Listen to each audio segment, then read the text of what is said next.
Hey everybody, Tony D, Little Joan here. Going to talk about the very serious situation in Minneapolis. Let's start at the beginning. First, George Floyd. George Floyd did not deserve to die. What happened to him was horrific. Libertarians all over the world have been warning of things like this for decades and have been sounding the alarm, not that anyone listens to us. The police have far too much power. And this is the end result, sadly. A man who, whether he's guilty or not, doesn't matter. Doesn't matter. Whether he was totally innocent, guilty of forgery, whether he was guilty of murder, if he had just punched the cop in the face. No. Once you subdue a subject and put him in cuffs and he is your prisoner, it is your responsibility to take care of him and see that no harm comes to him. And the fact that he died, the fact that any harm would come to him is on the cops. No harm should come to you once you're in police custody. That he died, this guy should go to jail, without question. Now, obviously, there has to be an investigation and a trial and whatnot. And obviously, people are furious. But thank you, media, for making it worse by immediately reporting that it was racial, immediately showing just the footage of the white cop who, let's be honest, is mostly to blame. But there were 3 other cops present, and 2 of them, they were people of color. And if they had shown that, I think maybe the reaction wouldn't have been so epic. But, it's sad. It's sad for George Floyd's family. And here's the kicker. The cop and George Floyd knew each other. They worked side by side for like 7 years. So there could be something more going on here. First off, I don't think it's racism. I think that they knew each other. That says a lot. There could be something going on. Who knows what they were into that one cop decided to kill him. But it's also, too, that cops have been corrupted for a long time. They have too much power. There's too many laws to enforce. The local state governments have too much power. It's time to shrink their power. And here's why. First off, cops cannot enforce all the laws on the books. There's just too many. So they end up enforcing them arbitrarily, which is unfair. Part of the reason is they're overloaded with drug crimes. Overloaded with them. Drugs and prostitution should be legalized across the board. It should be put into a completely different world of health services or, somewhere else.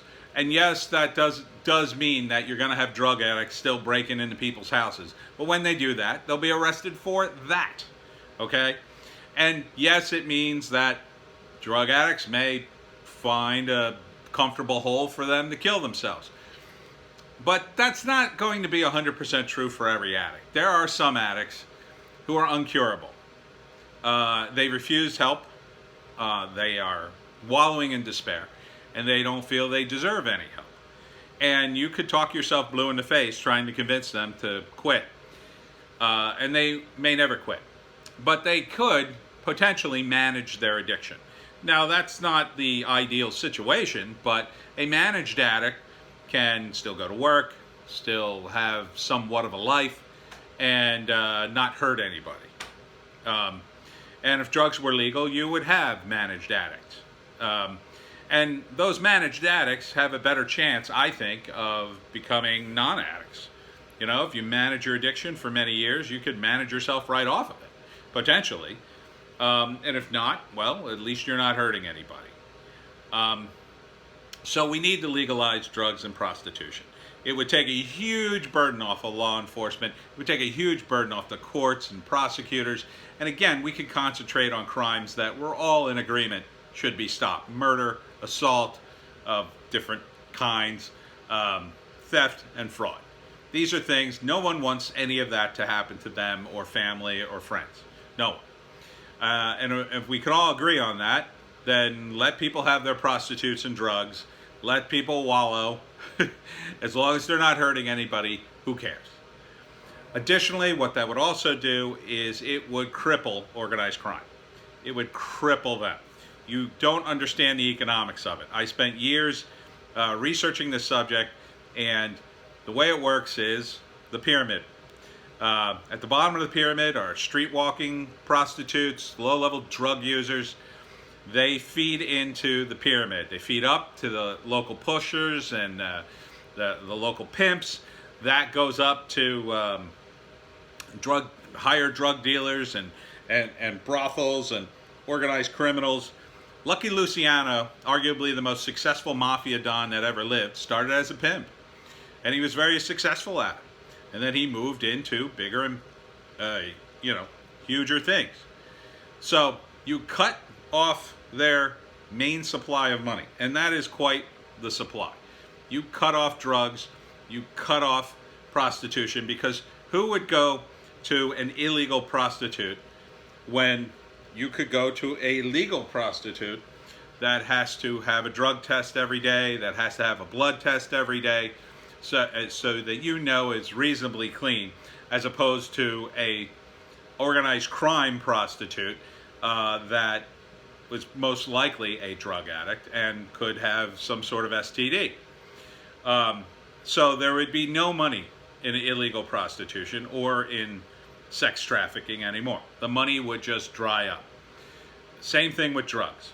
Are you going to go buy your drugs in some sketchy house where you can get robbed or stabbed or get bad drugs and get ripped off, or you're going to just buy it from your local dispensary where you get a certain level of quality? There's really no contest here.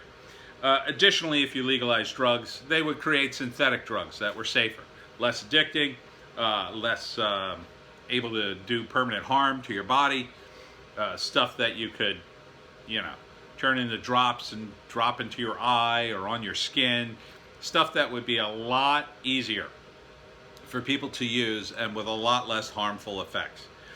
That would relieve this massive burden on the police.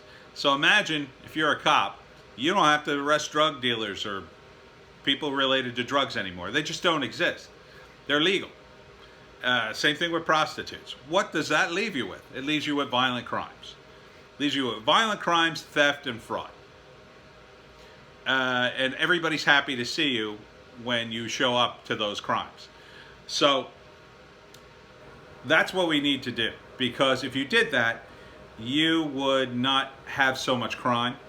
You would have cops that weren't under constant stress, and it wouldn't be that bad to be a cop. Right now, if you're a cop in a big city, man, there are places you just don't want to go, and horrific things happen there, and you know it, and people know it, and they do their time on the force and they retire.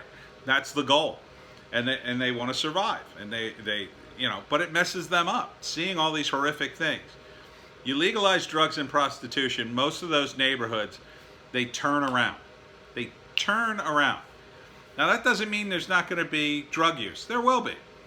But the kind of drug use we saw, say, in the 50s, you'll see a drug user and he'll be sad and pathetic, but most people won't be. And poor people living around them won't suffer because of all the violence. There won't be a need for all these guns. The streets would be safe again. We'd be as safe as Canada if you legalized drugs and prostitution. The cartels would collapse literally overnight. The guys on the top would all retire with their money. The guys in the middle would maybe try to keep it going, but a lot of them would go legit.